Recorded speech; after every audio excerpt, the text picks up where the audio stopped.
সাথে ছবি তুলতেছে হচ্ছে খুলনা রাইডার্স এর মালিক মেগাস্টার শাকিব খানের সাথে ছবি তুলতেছে খুলনা টাইগার্স এর মালিক দেখতে পাচ্ছেন আপনারা। 1 নাম্বার জার্সি পরা এটা হচ্ছে মেগাস্টার শাকিব খান।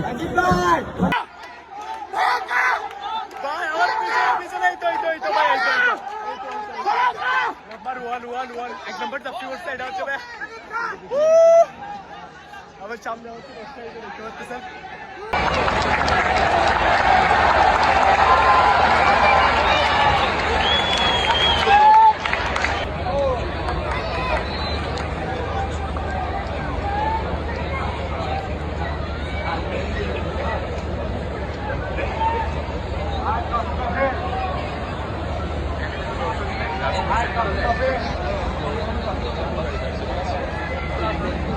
Hai,